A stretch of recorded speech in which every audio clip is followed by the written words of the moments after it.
Ladies, it is now 6:31. Shall I begin with a brief introduction? Dr. McMillan?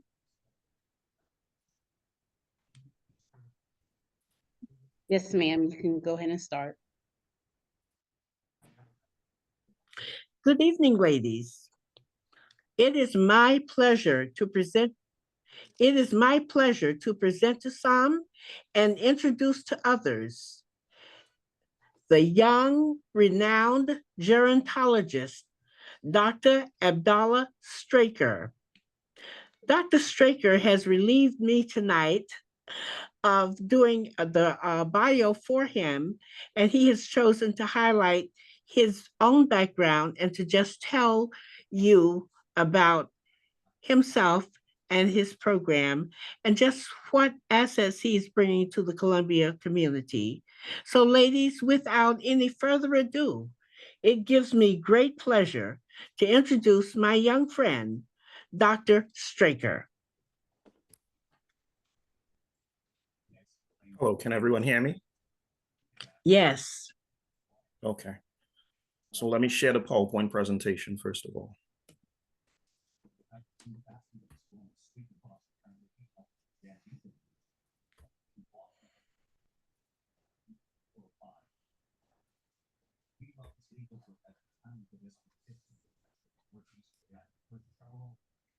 Now, can everyone see the PowerPoint presentation? Yes. Okay. Yeah. All right. I think it's nighttime. So good night, everyone. I know it's dark outside. It's getting dark already. Thank you for having me on. Thank you, Mary, for inviting me. I had a lot of different experiences, and one of the biggest experiences I've had is working with Mary and Three Generations Adult Daycare Center. We've had a relationship for probably a couple years now, and it's always a pleasure to come over to her facility to engage the persons who are there, and I think that's where our relationship really started and has blossomed since then. So I'm going to tell you guys a little bit about myself. First of all, you guys might recognize an accent. So I'm originally from the islands of Trinidad and Tobago.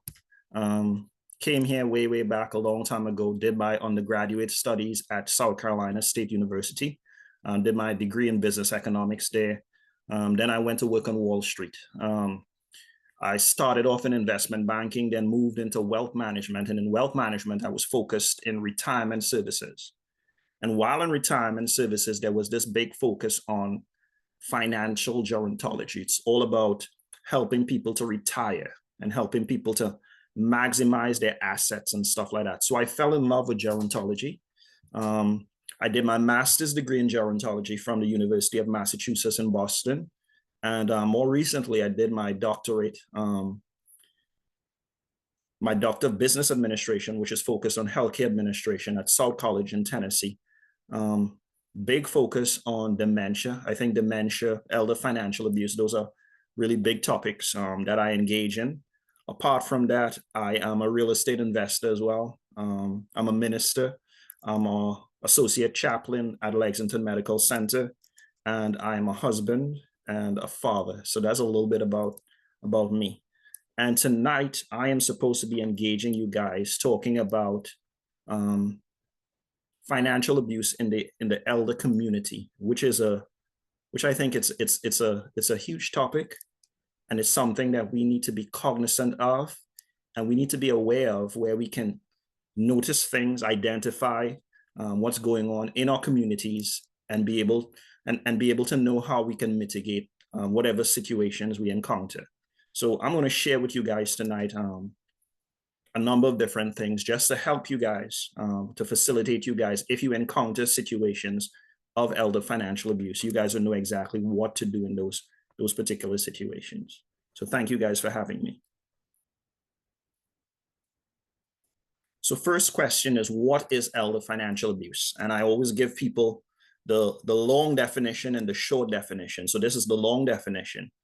elder financial abuse or exploitation is it's a fraudulent or otherwise illegal, unauthorized, or improper act or process of an individual, including a caregiver or fiduciary, that uses the resources of an older individual for monetary or personal benefit, profit, or gain, or that results in depriving an older individual of rightful access to or use of benefits, resources, belongings, or assets. So that's the long definition.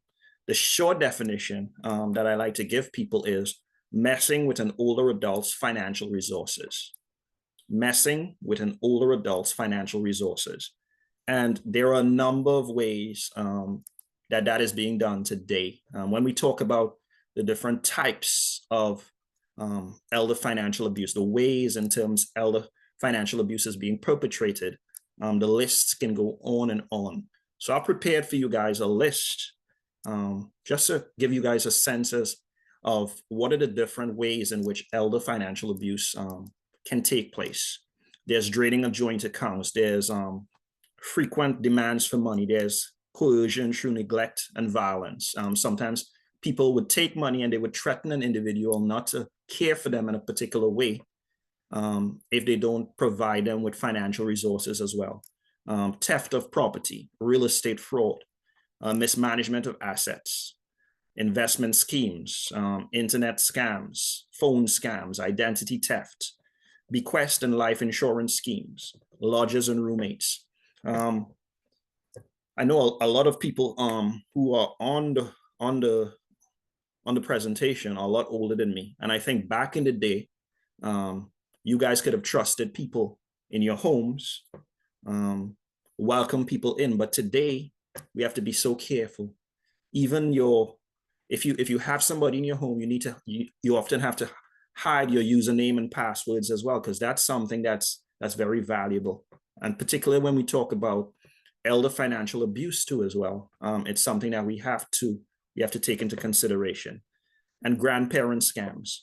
So just out of curiosity, how many of you guys on the presentation right now are grandparents? Show me by a raise of hands.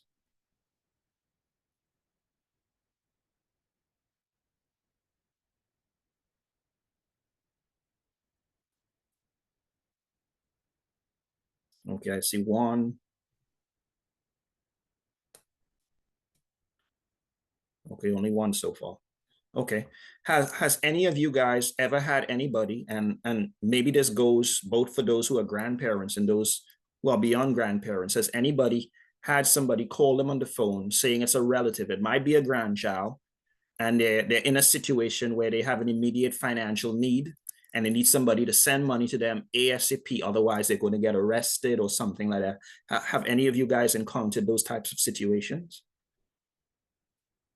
And raise your hands again if anybody has encountered that particular situation.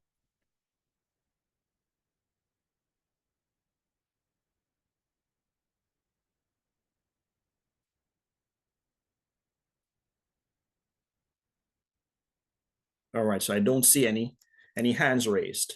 What about phone scams? I'm sure everybody here on the line has encountered some type of phone scam. Somebody's calling you on the phone to sell you a product or to tell you that you have or you need something that you don't have at all. You have student loans and you paid off your student loans a long time ago. So I know those scenarios, we get those on a daily basis. But when we think about these scenarios happening to older adults who are feeble, who are vulnerable, they are definitely more susceptible to being taken advantage of in these situations. And like I said, particularly since COVID-19, there's been a rise in the cases of elder financial abuse. The opportunities are there. And then we're going to talk a little bit later too about social isolation, which is a big factor when it comes to elder financial abuse, and not just elder financial abuse, but other forms of abuse as well. So a couple statistics I want to share with you guys. Important to note, 1 in 5 persons over the age of 65 reports to being a victim of elder financial abuse. So that's 1 in 5. When we think about the overall cost of elder financial abuse, it stands somewhere in the vicinity of $36.5 billion. And that's a significant number. And we're going to touch on the reason why that number is what it is as well. And then finally, 1 in 44 elder financial abuse cases are ever reported. And we're going to touch on that too as well. Why? So it's elder financial abuse is being perpetrated, but nobody wants to report it. And that's something that has to be addressed too as well. And then what ties into that 1 in 44 elder financial abuse cases are ever reported is the statistic to the top right, that 9 in 10 of those who commit elder financial abuse are family members or other trusted individuals. So in a lot of scenarios, because it's a family member or trusted individual, people do not want to report. Maybe I asked the question at this point, and it's supposed to be a workshop, so I'm going to ask you guys questions. What do you guys think if a family member is committing elder financial abuse? Would you guys report it or not? I'm going to ask 2 or 3 people to give me a response. If it's a family member committing elder financial abuse, what do you guys say? Are you going to report or not?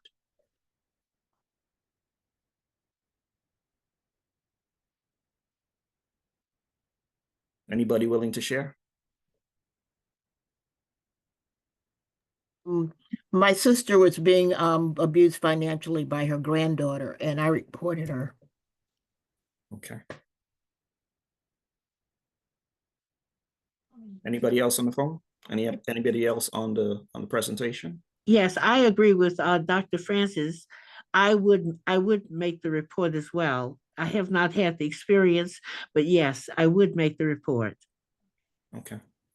Are there any scenarios where you guys think you would not report? Maybe that's a better question.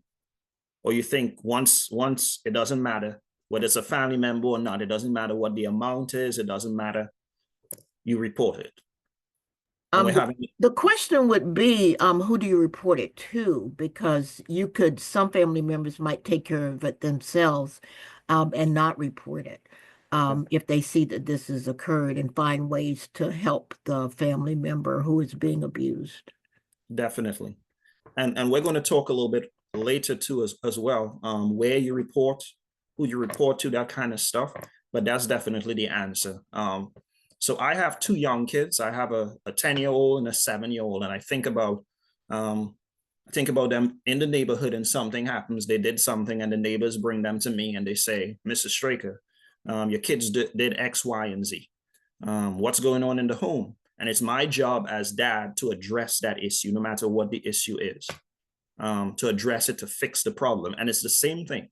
If somebody could commit elder financial abuse to a relative, flesh and blood, then I see that as practice. Because anything that you can do to somebody who's family, you quicker do it to a stranger. So it's your job to address that. It's your job to nip it in the bud. Same way it's my job as the parent to nip it in the bud. So however you nip it in the bud, but it needs to be nipped in the bud. Whether it's a family meeting and you address it immediately, but it needs to be addressed. And there are definitely scenarios where it needs to be reported. And then also, depending on your situation, depending on the job that you do, there's also requirements too. In my field, any areas of elder abuse, I am obligated to report it to. So it just depends too as well. There are scenarios where if you hear of it or anything like that, you are, because your job, your status, your licenses too could be in jeopardy if you fail to report a situation where you saw any type of abuse too. So that's something to think about. But definitely in a lot of family situations, it needs to be addressed. And these are the areas where the majority of elder financial abuse is being perpetrated. And it varies. Like I said, sometimes it could be somebody trying to steal property from an older adult, and it could be simple as somebody stealing $20 out of a purse or a wallet or something like that. but nevertheless, it's still elder financial abuse. I'll share with you guys one situation too. I was doing a presentation for a group of social workers, and one of the ladies said that one of the social workers said she had a case, and the woman would continually be coming back for additional financial resources. And they had did the budget, everything with her, and she was like, Miss X, you're getting, we know we've done your budget. You are being provided with more than enough financial resources to be able to pay your bills. Why do you continually come back to us for additional resources? And when they investigated, what they realized was that people within the home were taking her financial resources and using it for different things. They were buying stuff for themselves, stuff for their cars. They were using, so people right within the home, and it's the same thing. That's scenarios of elder financial abuse too, because you're using financial resources which you did not get permission to. And then on top of that, you leave that older adult unable to take care of what they need to take care of from a financial perspective. And that's pretty significant too as well. Any comments from anybody before I move on to the next slide?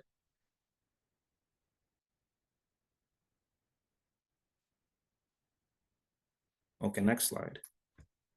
So the question is, we've identified what elder financial abuse is, the different types of elder financial abuse, what's going on in terms of the numbers. So the next question is, why elder financial abuse? Why would somebody decide to commit elder financial abuse? And I want to start by sharing quickly with you guys a video,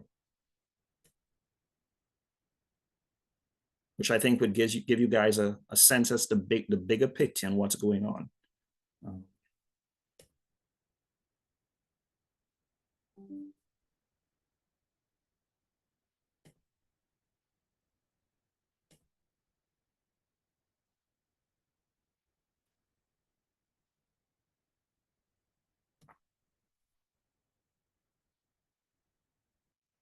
1 in 5 of everybody you see on these sidewalks in about 20 years will be age 65 or older.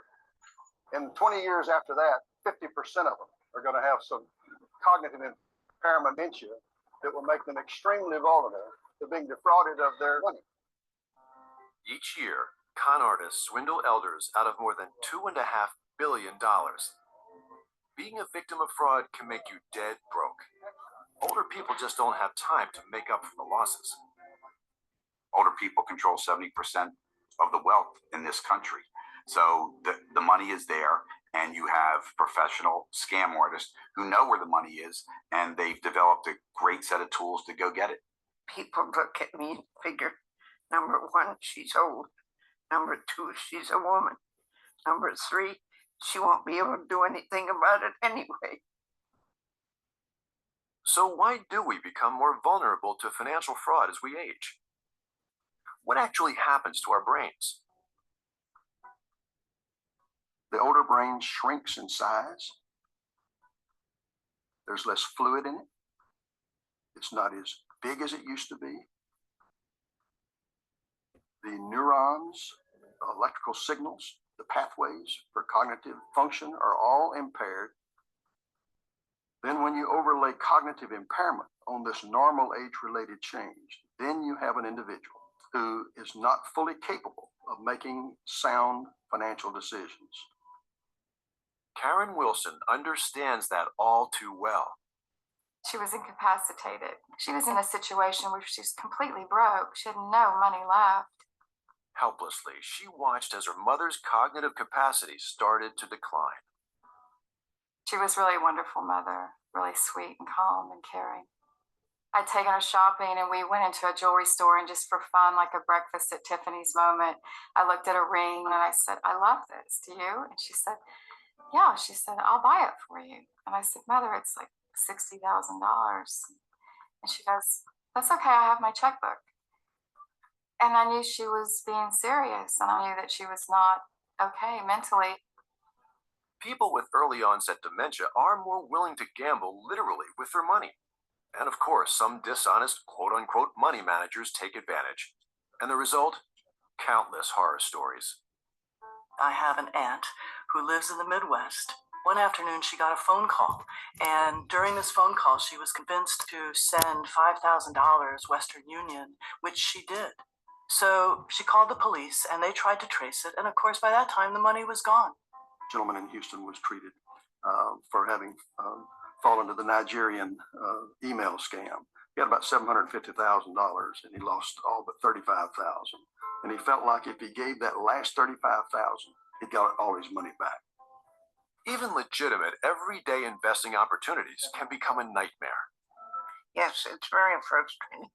They look at you and think, oh, if she doesn't have anything left up there, we can rip her off and it'll be okay. And it's not okay. Hand in hand with financial abuse is the shame of having been taken. It's embarrassing to fall for a high-pressure sale or a friendly voice on the phone promising fantastic returns. We decided to take her checking account out of her hands because, there were checks being written that we couldn't document. And we should have started preparing 15 or 20 years earlier. When a loved one is in cognitive decline, family members can be in massive denial, unable to reverse the roles of who was caring for whom. She died in a deficit situation, somebody who'd worked that hard her whole life.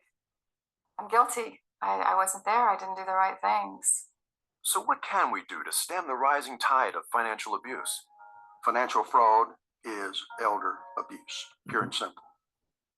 On our intake form in our office, we do have a question, are you having financial difficulties or stress?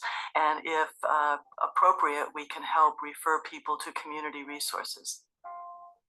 Even people with mild cognitive impairment lose the ability to make good financial decisions. People with mild cognitive impairment can go to the opera, play golf, go out to dinner with friends, have fun, almost be like their old selves, with the exception of managing their money. They make financial errors 4 times that of persons who don't have mild cognitive impairment. There are signs that can help healthcare providers and family members identify a potential problem. Has a patient or relative become socially isolated?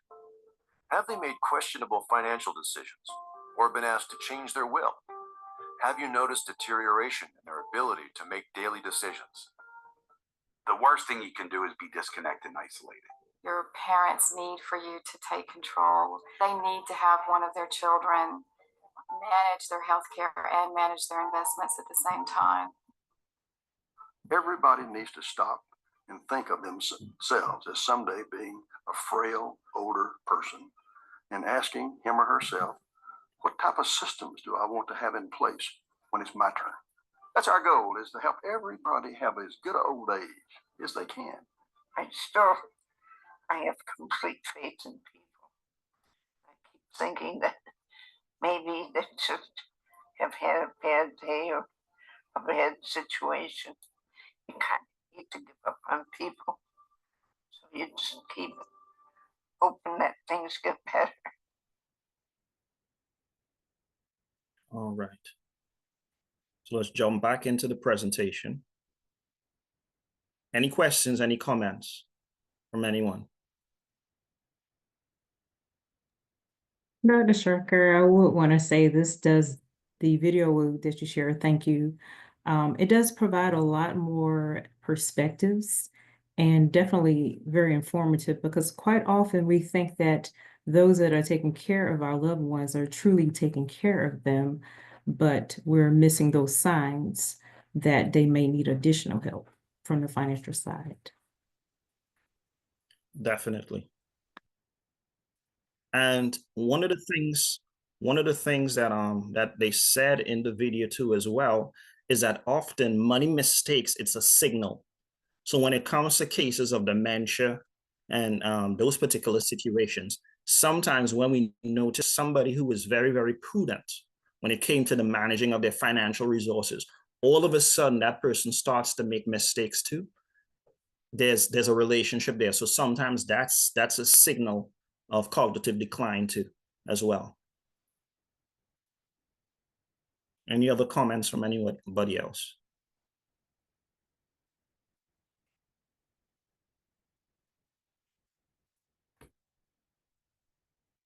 Okay, so the question that we started with was, why elder financial abuse. And the first thing that that the video kind of exposed was this whole area of cognitive decline, right? As a person ages, their brain undergoes changes, and those changes inhibit their cognitive abilities.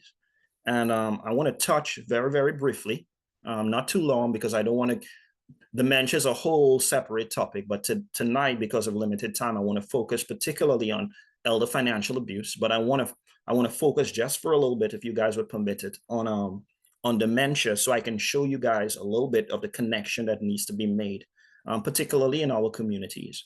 I don't know how many of you guys have interactions with Orangeburg County. One thing to note, Orangeburg County is number 8 in the entire country for the highest cases of Alzheimer's disease. And in South Carolina on a whole, there are significantly high numbers when it comes to Alzheimer's disease and other types of dementia as well. So it's there. And like I showed you guys before, there's a connection to be made there as well. So cognitive decline represents a vulnerability. And that's what criminals are going to do. They're going to exploit vulnerabilities. If I notice weakness, it's an area for me to attempt to exploit. And that's the whole focus. So let me touch very, very quickly on dementia. What is dementia? A decline in mental function. It's a syndrome. So it's not a specific disease in of itself. And it's caused because of damage to the brain cells. And this damage interferes with the ability of cells to communicate with each other. And because of that inability of cells to communicate with each other, it affects behavior, it affects thinking, it affects feelings. Dementia is not a normal part of aging. And I get a question a lot from a lot of people. My auntie has it, my grandmom has it, my mom had it, my dad had it. Does that mean that I'm more vulnerable to get it? According to research thus far, the only type of dementia which can be inherited is Huntington's disease. So that's according to research. So the only type of dementia that can be inherited is Huntington's disease. Signs and symptoms of dementia: poor judgment and decision-making, short-term memory, difficulty completing tasks. Growing up, I had my first experience was with my granddad. That's that first picture that you guys saw. And I remember Friday afternoon in the city high school, and he had wandered all the way from his home about 5 miles into the city and didn't know who he was, where he was. And I had to go fetch him, put him in a taxi. And I went through that whole experience.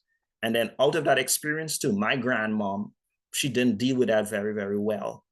And shortly after he died, she died as well. So I've had that experience, and I know a lot of you guys too on the presentation would have had similar experience or have some type of experience, whether it be a friend, a relative, a neighbor who's experiencing dementia. It might be Alzheimer's disease as well, but specific to Alzheimer's disease, wandering is a big symptom where that is concerned. And misplacing things and being unable to retrace your steps. We all misplace stuff, but when it's happening on a habitual basis, and that inability to retrace your steps, it's something that needs to be looked at. Many different types of dementia or causes of dementia.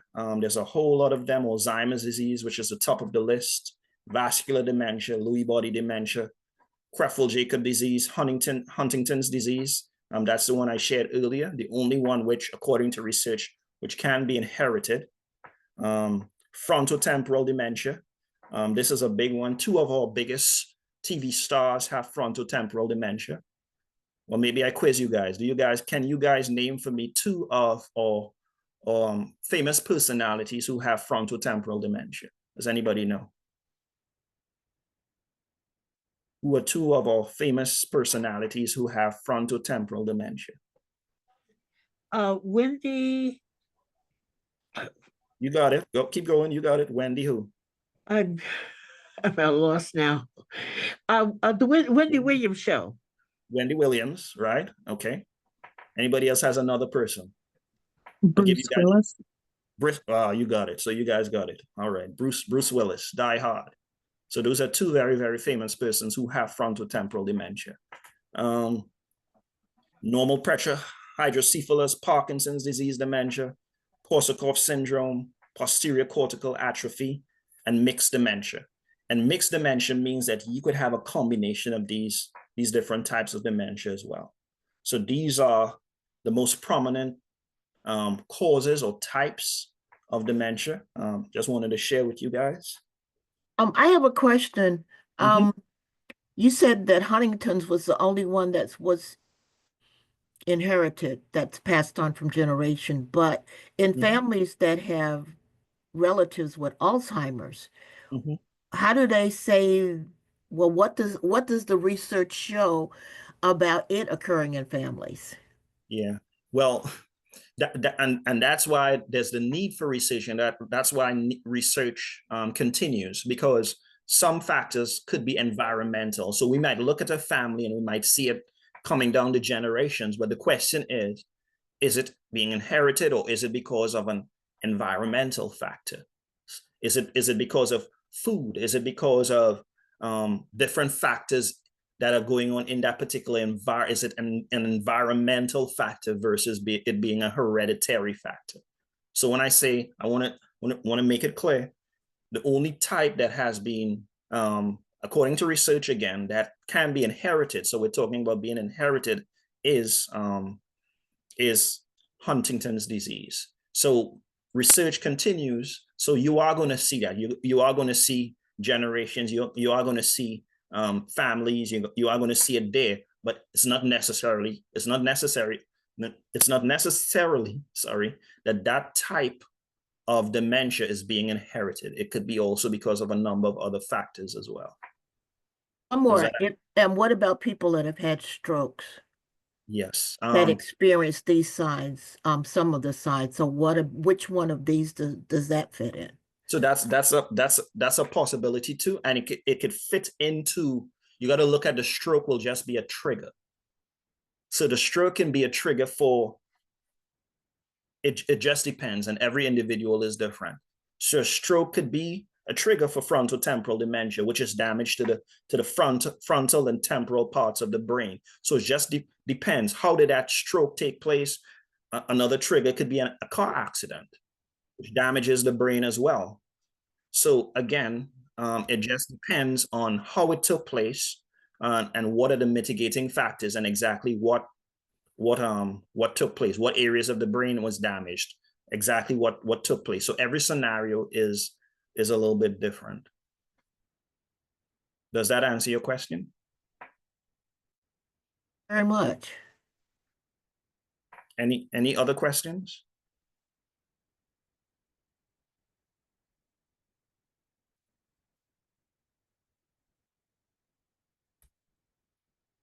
All right. So let's move on. So that's number one, the reason. Number two, the wealth of older adults. And I do a lot of presentations for communities that are a lot older aging. And when I say this, when everybody looks around, I say, you guys have the money. And they look around and say, oh, not me. I don't have any money. But this is the reality. Older adults are the ones with the financial resources. You've worked your whole lives, you've paid off your assets, whether it be a house, you have stuff, you have significant financial resources, and that's the reason that you are going to be that particular population is going to be targeted because they have the financial resources. And what this slide simply does is they looked at the US population 50 plus, and they pooled their assets and compared them to the rest of the world. And when they compared the US population 50 plus to the rest of the world, they ranked number 3 in the entire world. So that just speaks to that point. I'm not going to try to steal the resources of somebody who doesn't have resources. I think that's the simplest way to put it. So I'm going to target those who I believe have the financial resources. So that's another big one. The wealth of older adults, and older adults in the United States, especially compared to the rest of the world, are a lot wealthier. And then number three I want to touch on tonight is social isolation. And I think the COVID-19 pandemic kind of brought this one to a climax. We had situations where people were isolated, hadn't seen family for months. Everybody's just in their homes, nobody's moving around, nobody's communicating. And people are looking at isolation, social isolation. It's a big factor when it comes to a lot of things. But it also provided an environment that was perfect for people to try abuse and elder financial abuse as well. I think simply, if you're and people love environment too. So let's think back to COVID-19. You haven't talked to a relative in weeks. You're longing for community. You're longing to talk to someone, and you might get on the phone and you know somebody who's on the phone. You know that this person isn't telling the truth, but that longing, that desire, hear what, I haven't spoken to anybody in a while, it makes you more vulnerable. And people will generally try to take advantage. Somebody noticing, people might be looking at a particular neighbor or something like that, and they might notice, here what, before COVID-19, relatives would come by on a regular basis and they would check on people. And but pandemic has hit and nobody's coming around. So I'm going to check on, I show up and I knock on the gate and say, hey, can I help you out? You need your grass cut? And then from cutting the grass, the person goes to the porch. And then from the porch, they end up in the house. And then after that, we don't know what takes place after that. There are stories of whole families moving into the homes of older adults as well. So those scenarios can occur as well. But social isolation is a big factor. It just adds a whole element of vulnerability where that is concerned. And hence the reason for service organizations like Tree Generations and those who serve older adults as well. Community is important. Community is where you see what's going on and you talk to each other and you can notice stuff and you could ask questions, and those places, they're very, very important too as well. It's almost like going back in the day where we have to be our brother's keeper. We have to look out for each other. I hope when I get to 65 plus, to that age, I hope somebody's out there and they're throwing eyes on me as well. They're looking out for me in those scenarios. And I think that's what we need to do. We need to be aware of what's going on, be aware of the older adults in our environment as well. So who are the perpetrators? I want to show you guys one more video, and then we have a couple other slides to touch after this.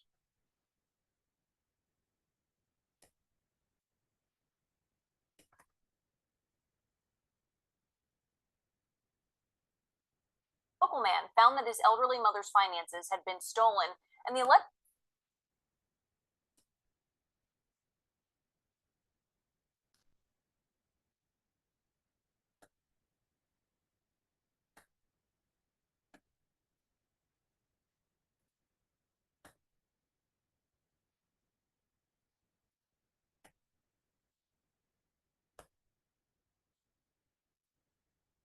All right, everybody seeing the video?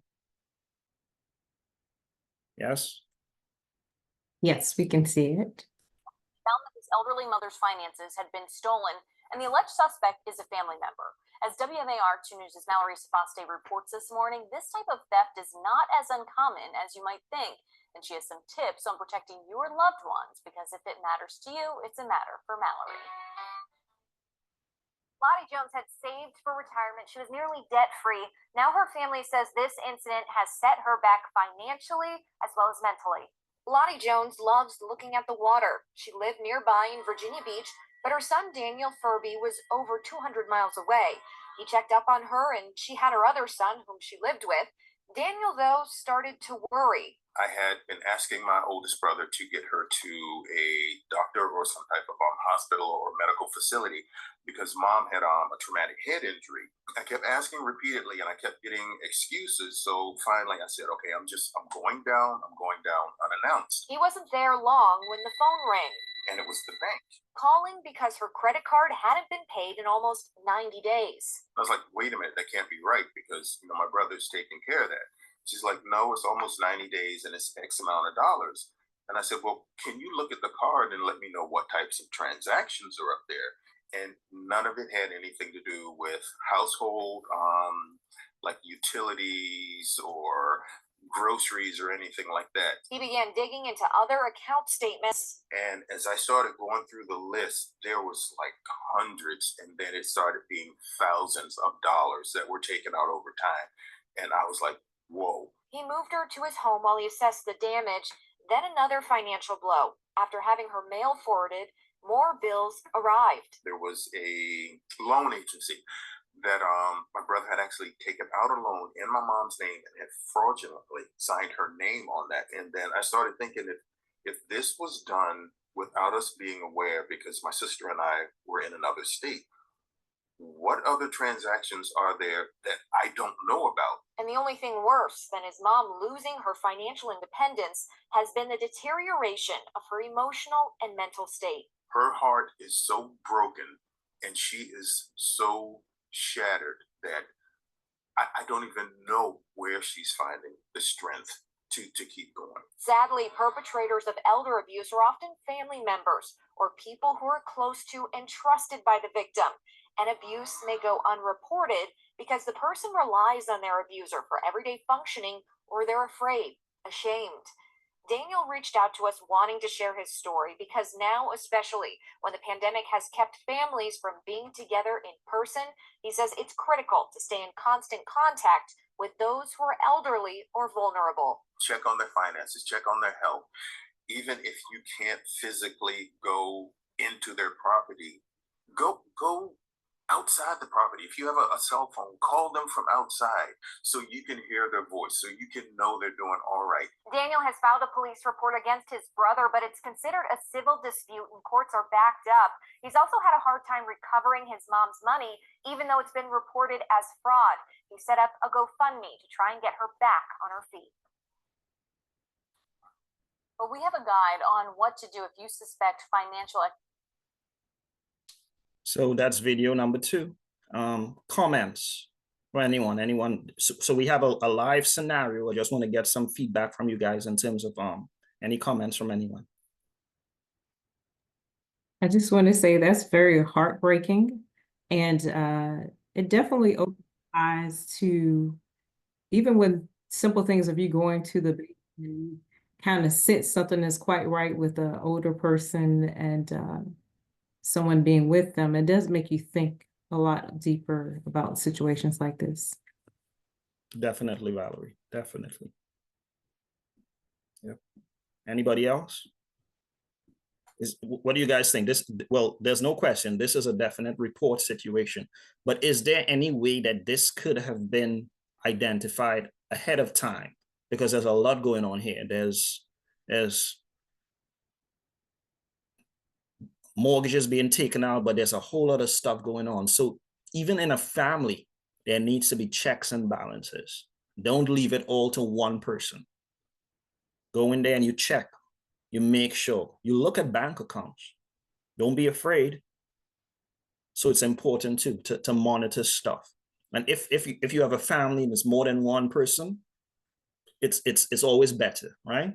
There's safety in multitudes. So if you have to address a situation, it's always good to have like a little committee who checks on a regular basis too as well. Don't leave it all to one person, because like it or not, people, once people can get away with one thing, they're going to try to do it again. But this is an unfortunate situation, but this is quite common. It's quite common. Hi, is there a way, I'm a little concerned because he actually signed his mother's name without his mother's permission. But is there a way that you can do something through the bank or through your, I don't know, through your credit, to the credit bureau, to have your account so that only you can have access to it, or only somebody can have access to it that it's trustworthy? Is there a way to do that? There are definitely ways to do it, but what would have happened in this situation was that the brother would have been that person. And unfortunately, he was the only one who was taking care of mom. And he was in this scenario, more than likely, he had all those documents. He probably had all that documentation. He was the one taking care of her. He was the one who had the paperwork, her power of attorney, and all of those things. So that's what happened in this situation. But reviews can change. Like you can delegate one person as power of attorney, but if that person has showed themselves as unreliable, you can definitely go and make changes. And in this scenario, they did take this matter to court, but you can definitely do that. You can, and I think that is exactly what was done in this situation. But unfortunately, it was that particular person who had the paperwork, who had that responsibility, that did the damage. Yeah. Any other comments?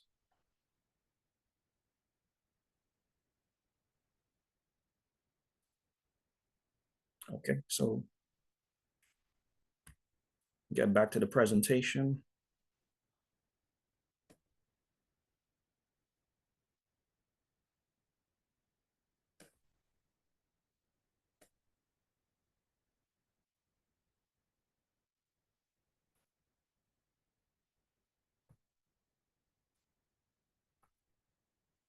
All right, so we touched on this a little bit before. Who are the perpetrators? So generally, perpetrators fall into one of 5 categories: caretakers, family members, neighbors, professionals, con artists. However, 90% of abusers are family members or other trusted individuals. I think the number has changed slightly to somewhere in the vicinity of 85%, but it's still a significant number. So the perpetrators are either family members or other trusted individuals, just around 85 to 90%. So the next question is, how do you stop elder financial abuse? And I think that's the area that we want to be able to know exactly what we can do, know what the resources are, and know how to identify those situations of elder financial abuse and know what we can do in those situations. So we're all creatures of habit. And I like to always start there. We do things the same way over and over again. And a lot of the times, particularly older adults, when it comes to their money and managing money too as well, they do things a certain way. I know a lot of older adults who don't have bank cards, they don't have credit cards. They go into the bank and they do business that way because everybody knows them. You would hear it. You go into the bank and you see an older person comes in and they know everybody in the bank by name. So they have that type of interaction. So if somebody, this is the way they do business, all of a sudden you're seeing pulls on their credit cards and credit cards being opened up and charges to a debit card, something has changed. Somebody else has taken charge of that account because this is not the way that they do business. So one of the major ways to identify areas where elder financial abuse can be taking place is noticing changes in terms of a person's habits, in terms of their behaviors, particularly around money. Notice things. Is there a new friend? Ask questions. You're in a community. You might know the person down the street. She's an older woman, and it might be a neighbor. And because you've lived there for a while, you know all the kids, you know everybody who comes by, and you see a new person. Ask questions. Hey, how you doing? Never met you before. I'm Miss So-and-so. Are you a relative? Ask questions. So it's important because you never know what's going on. You never know what the situation is. And again, creatures of habit. So you're looking for changes in the patterns, changes in habits of how people do things. And in this case, particularly around money. Bank statements no longer go into a customer's home. That could be an indication that, hey, somebody has changed an address. They've taken charge of an account and they don't want the statements going to the person. So somehow they got inside there and they did some changes and they have the statement go into there so that nobody can see what's going on in terms of that account. A new best friend, I talked about that. A new person showing up and you don't know who this person is. This person could be a complete stranger. This person could be a fraudster. You don't know who that person is. Sudden non-sufficient funds activity or unpaid bills. So mom, dad, they might be in another state. And all of a sudden too, you know that they're very prudent where their finances are concerned, but all of a sudden you're seeing unpaid bills and creditors are calling. What's going on? Investigate. It's time to investigate. So I'll send out, I have a brochure which I'll send out. I'll send to Miss McLennan so she can send out to you guys, which kind of shows that all the tips for family and friends where you guys could look at that in your own time and just notice. But the whole premise is we're all creatures of habit. We have to notice these changes that are taking place in persons' behaviors or what's going on with them. And then I always like to touch on technology. Technology has come a long way and is doing a great job. I'm sure many of you guys on the presentation have cards and credit cards and debit cards, and you get messages whenever there's a purchase that says, hey, we're just checking in. It might be some purchase took place and you get an email or you get a text telling you, hey, we want to make sure that it's you. We got a charge for this amount on your credit. So technology and a lot of banking systems have gone a long way. You can do the same thing with an older adult. You can do the same thing with mom and dad in another state too. You can set it up where we can set it up where two people get alerts whenever there's a purchase. So you would get alerts and your mom might get an alert. And when you get alert, you call mom on the phone and say, Mom, I just got an alert that there was a $250 charge from Victoria's Secret. I just wanted to check to see whether it was you or it was somebody else who got your information or something like that. So again, the systems have changed and banks are doing a very, very good job in terms of those alerts, but that's something for us to take advantage of as well. And I wanted to share with you guys, there's a lot of technology out there too that does the same thing that the banking systems are doing.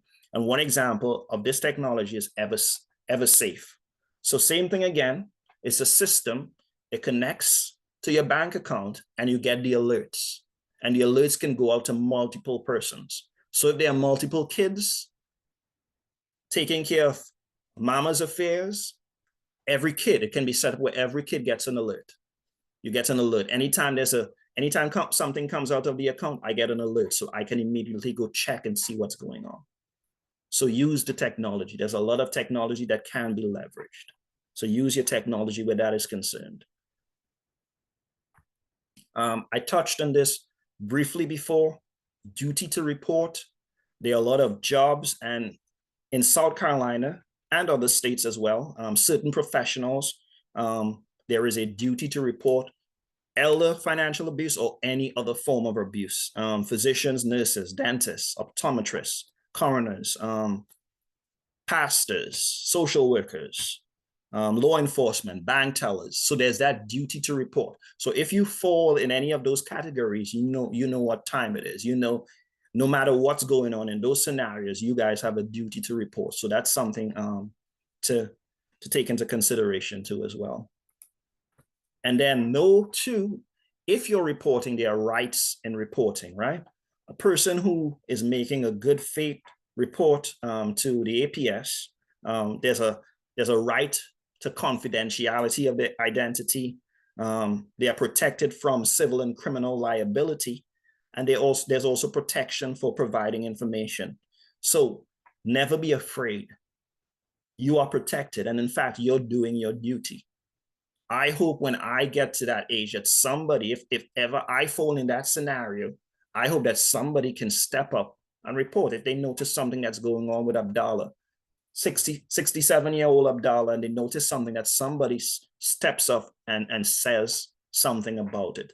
So you are protected, and you have rights when it comes to reporting. So nobody should be afraid to report anything. And then finally, and I think I got this question at the beginning, where do you report? So where to report depends on what the scenario is that you're dealing with, right? So if you live at home or in a community, you call the Adult Protective Services at DSS. And you can do that by calling the number, as well as you can make the report online as well. So you can go to the website and you could type in the information too as well. So again, you can make that report by calling the number, or you can make that report by typing in the information online too as well. If you live in a licensed nursing home, community residential care facility, or assisted living facility, you call the long-term care ombudsman. So those are the guys who patrol nursing homes and those other long-term care facilities, check in on patients to make sure that everything is going on with those guys too as well. And then if you live in a residential facility contracted or operated by the Department of Mental Health or the Department of Disabilities and Special Needs, you call SLED, their Special Victims Unit. And then finally, if you've been affected by identity theft or scams, you call the Department of Consumer Affairs. So that's your list. And on the brochure that I send out, this information will be there as well. So this information will be on the brochure that I sent to Ms. McLennan. So she can forward that to you guys as well, so that you guys could have this information as well. Oh, let me go back. Any final questions? That's the end of my presentation. So any questions? In addition to those places, you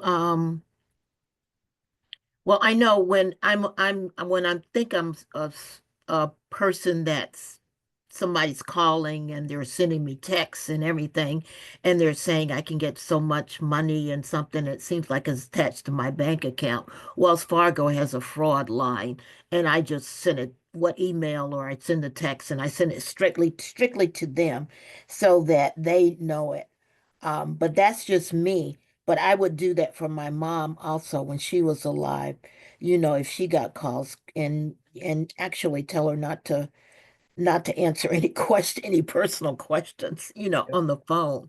But I actually had to do that for me because I've been victimized by a scam before. And but they did it with a government card, so the FBI went after them. Good. Definitely utilize your resources, utilize the banks, utilize there's a ton of resources out there as well. Any other comments from anybody else? Any questions? No, I'd just like to thank you again for tonight's presentation. It was enriching, it was powerful, and I think we have all benefited from the information that you have shared. So thank you again for sharing with us tonight. We appreciate you. No problem. You know, anytime you ask me, I'll come running. So yes, thank you. I appreciate you. All right, ladies. Well, if you guys don't have any additional questions, questions I put in the chat. Oh, you guys have questions in the chat? Oh, let me see.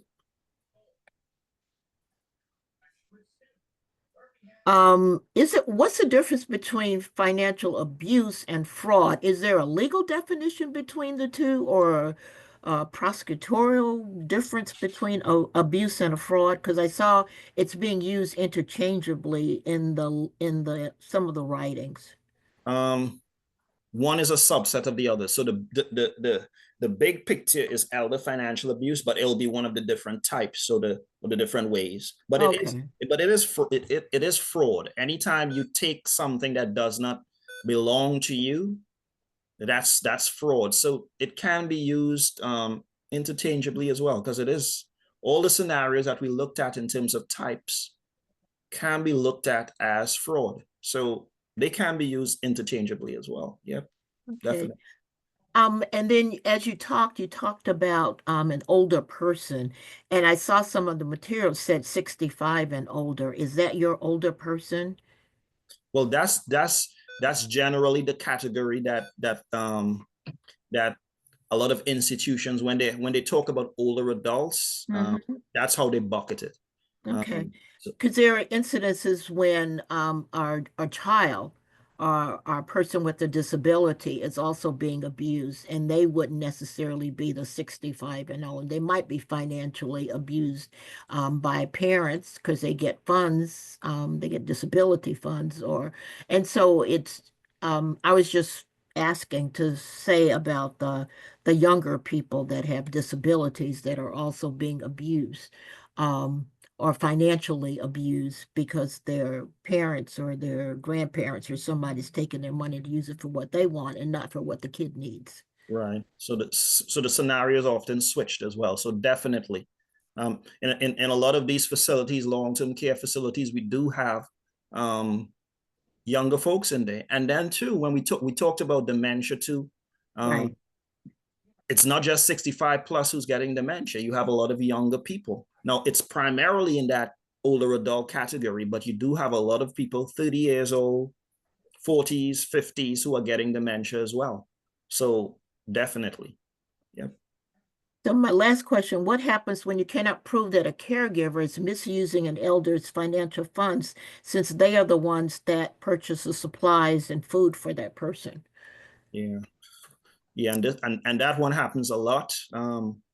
They investigate. You send it over to SLED and they have their unit that does the investigation. Sometimes it's difficult, especially when, like you said, that's the person who's buying the food, and it really goes down to the investigation and the thoroughness in what they do and what they can do in that particular situation. So that's why it's all about reporting. You report, and once it gets to that point, it's going to go to SLED, and SLED is going to do the investigation, and you hope and pray that they get to the bottom of the scenario. You hope and pray that you get to the bottom, because I've heard a lot of scenarios too where there is difficulty of the situations even getting to SLED sometimes, and then SLED investigates and they don't go as deep as they need to go, or the perpetrator does a good enough job in proving that, here, what, I didn't use this money for me. I use this money for the individual, but it all comes down to the investigation. So, yeah. All right. Thank you. Thank you so much for such an informative presentation. No problem. Any other questions? There were some Just other wanted to questions chat. that were found in the chat Yeah. box. What is the reason for the case you shared with us earlier being civil and not criminal matter? Between family members. And it can go from civil to criminal, but that's kind of the first phase, because it's in that particular case, because it was the son who was doing that, and it would go the civil route first. Not to say that it can go to the criminal, but I think they said courts were backed up. So the first thing is you have to get into the court.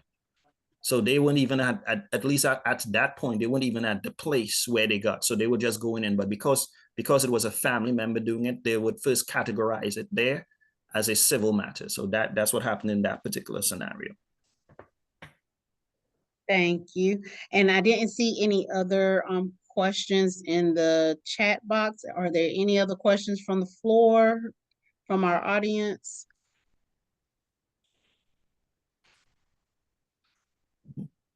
Hearing none, I'm going to turn it over to Madam President.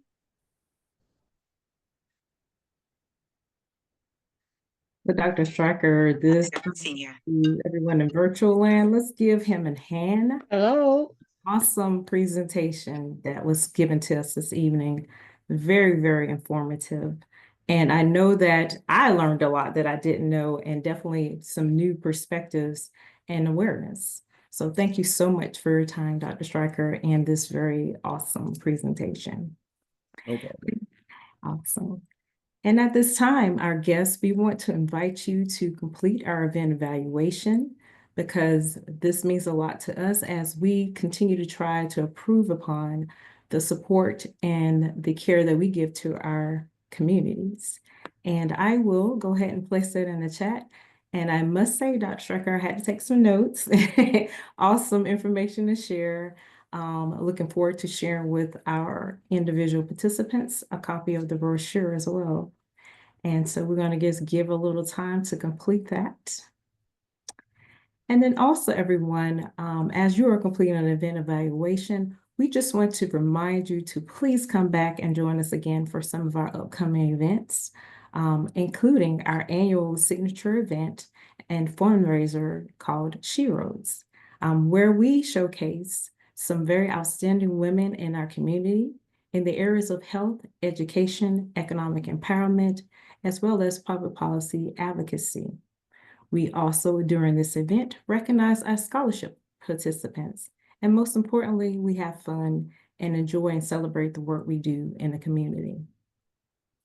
Upcoming work by our Economic Empowerment Committee will be hosting an event entitled The Impact of Knowing Your Worth, Securing Fair Compensation. And then we also will have coming up on March the 29th, we're going to have an in-person health event and awareness as it relates to kidney health. And that's going to be hosted at the Trinity Baptist Educational Center here in Columbia. Free, of course, to the public, and we're very excited to be presenting that as well. And then we also, for everyone, visit our website to find out about other events, as well as Carolina Box Office and Eventbrite. Not listed here, but we are in the process of doing our annual membership drive.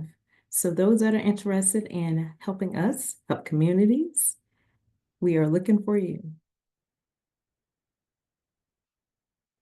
And ladies and gentlemen, that's all we have for this evening. We just want to thank you for your time and ask you to please continue to support us. Have a blessed one. Thank you.